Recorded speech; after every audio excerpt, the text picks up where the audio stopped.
Did you know that California, Texas, Arizona, New Mexico and Nevada were initially not part of the United States of America? How did these states get to join the bloc of the United States of America? And from which country were these states broken or splitted from? This is a story that we are going to analyze.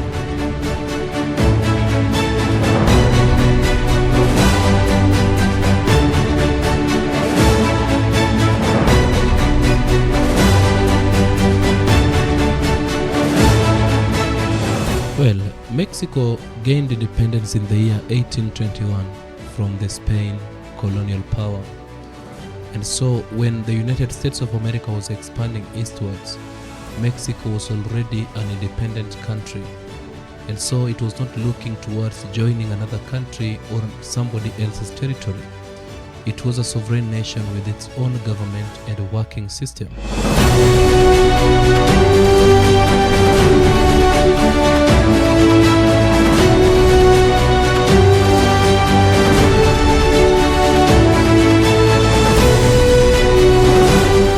Between the year 1846 and the year 1848, while America was expanding towards the east, there was a very serious war that was known as Mexican-American War.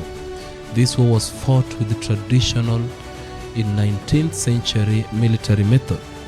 Here is how it happened, and in simple terms, after Texas joined the United States in 1845, there was a border dispute. The United States of America said the border was the Rio Grande. Mexico said the border was further north at the Neches River. In the year 1846, troops from both sides clashed in the dispute area. That sparked a very serious war.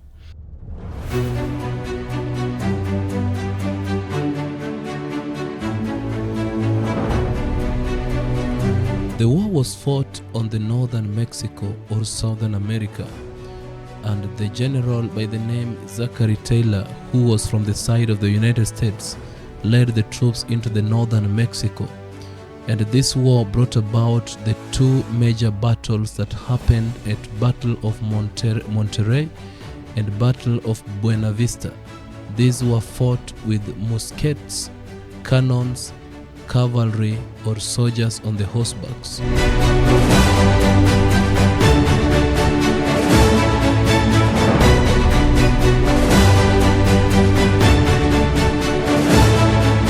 American forces and settlers took control of California and other western territories. Naval ships supported the operation along the Pacific coast. Another U.S. General, Winfield Scott, launched a large amphibious invasion at the port of Veracruz in 1847. This was one of the first major U.S. amphibious assaults. From there, American troops marched inland towards Mexico City, fighting several battles along the way.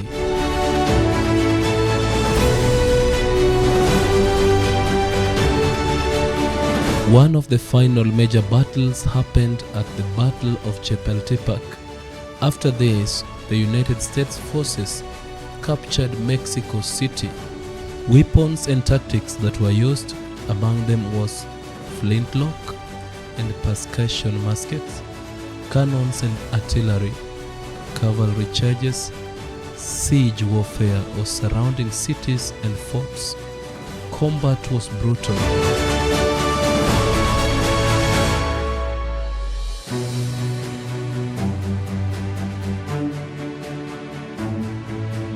Then came the year 1848. Both countries signed the Treaty of Guadalupe Hidalgo. Mexico gave up a large amount of territory, and the war officially ended. This war was fought through land battles, artillery, cavalry, and major coastal invasion, ending with the US troops capturing Mexico City and forcing a peace treaty.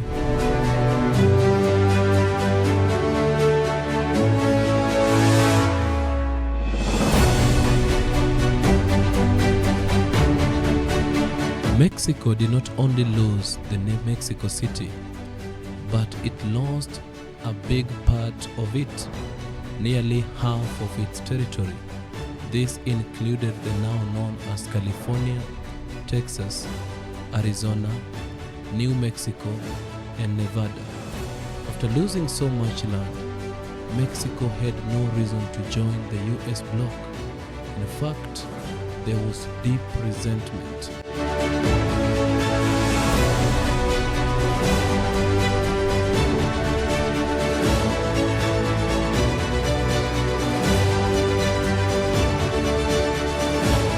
For Mexico to prove their independence, Mexico had to take a different route from what America took. They legalized their main national language to be Spanish, while America remained speaking English. Mexico developed strong influence of Spain culture, law and religion, mostly Catholic.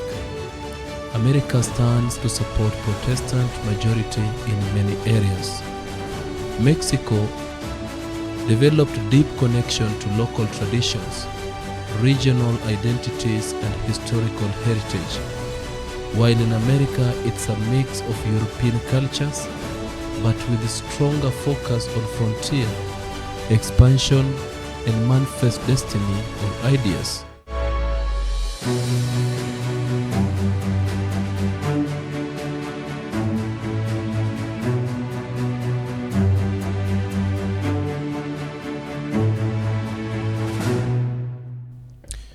In further comparison, America has a stable federal system with a constitution that defined clear powers, while Mexico experienced political instability with frequent changes in leadership. America has more organized military and bureaucracy, while in Mexico it is a centralized government but often struggles to enforce authority in distant territories. America also has got a stronger emphasis on expansion and economic growth.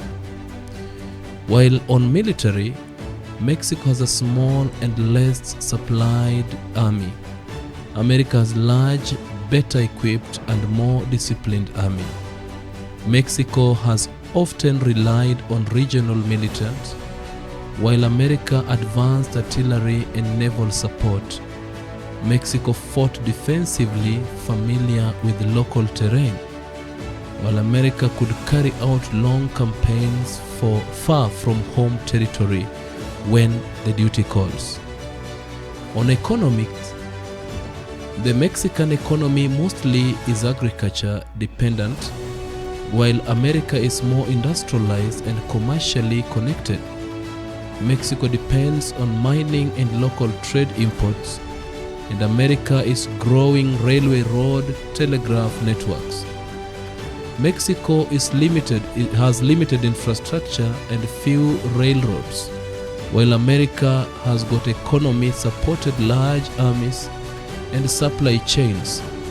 On the territorial outlook, Mexico saw land as integral and identity as well as heritage, while Americans view land as a resource to expand the country. Mexico has developed resistance to losing territory, while America has got an idea of manifest destiny, encourage taking and settling land. This has become the major differences between America and Mexico, as well as the territories that America actually acquired from Mexico as a result of their peace treaty.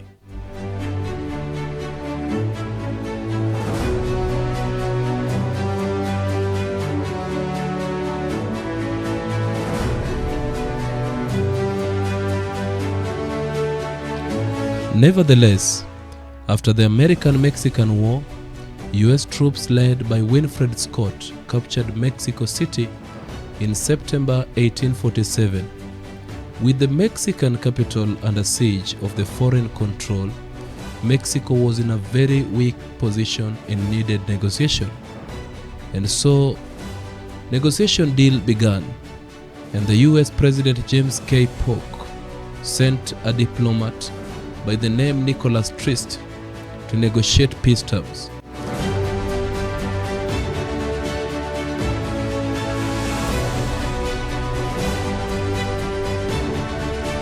Talks took place at the Basilica of Guadalupe in a town just outside Mexico City called Guadalupe Hidalgo. On February 2nd, the year 1848, both sides joined the Treaty of Guadalupe Hidalgo, and even though President Polk of the United States had ordered Trist to return to the US, Trist stayed and completed the negotiation because he believed that peace was very urgent. And now the matter was taken to the Senate, and after signing, the treaty had to be approved by the United States Senate.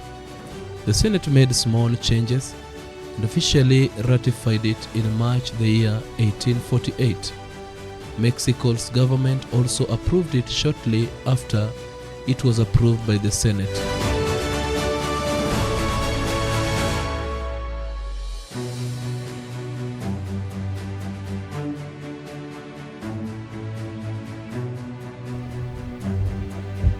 The Treaty of Guadalupe Hidalgo had several key points that officially ended the Mexican-American War. Among them, 1. Territorial changes.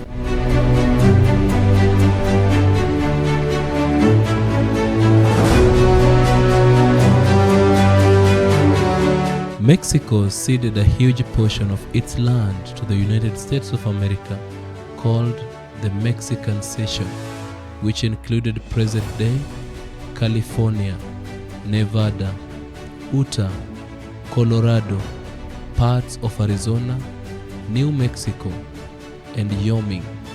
The Rio Grande became the official border between Texas and Mexico. Terms number 2.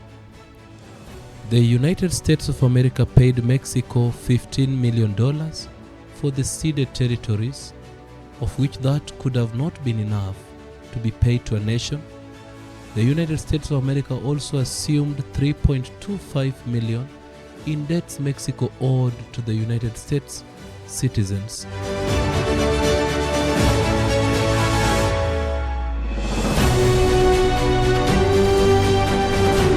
Terms number 3.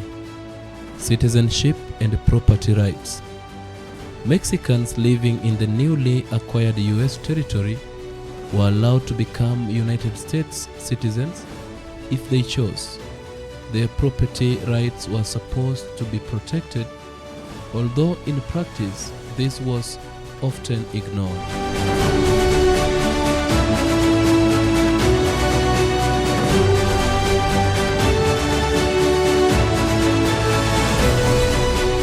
The Guadalupe Hidalgo Treaty that was made between America and Mexico was met with several challenges. Among them was that the treaty promised to protect Mexican landowners in the newly annexed land, and this faced a lot of challenges as many land grants were vague and undocumented.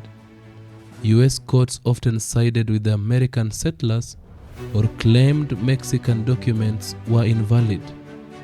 Many Mexicans lost their land despite the treaty's promises.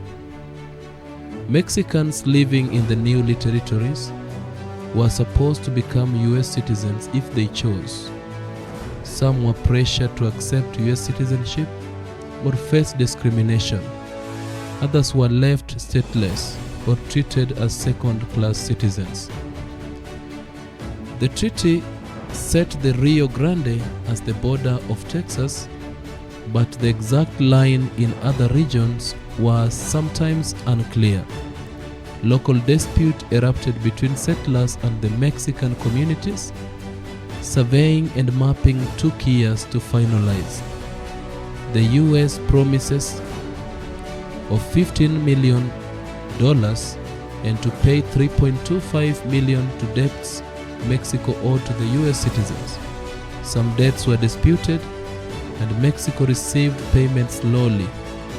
Mexican citizens often saw very little personnel benefits from these payments. The US government had to enforce the treaty over vast, sparsely populated territories. Communication and governance were weak. So many treaty promises, like property protection, were not effective or were not enforced. The treaty ended the war and formally settled borders, but in practice it created legal, social and economic problems for Mexican residents. Land loss, citizenship challenges and weak enforcement made the treaty's benefit uneven.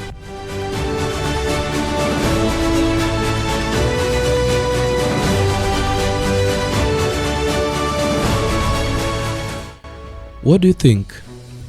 Do you think that it was fair for the United States of America to claim such a junk piece of land, almost a half the size of Mexico, to become part of the United States? Was it fair? Otherwise, do you think that in the current economy or world, that states like California, Nevada, New Mexico and others could have benefited equally with the same world economy?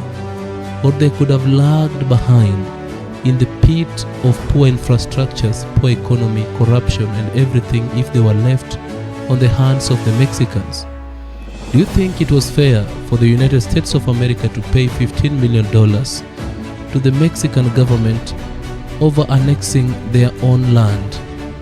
What do you think? Was America fair and just by doing this? If you believe that America was fair, kindly leave your comment at the comment section. If you believe that America was not fair, also leave the comment at the comment section. Remember always to subscribe, like and share. My name is Maxwell. It was a pleasure having you. See you next time.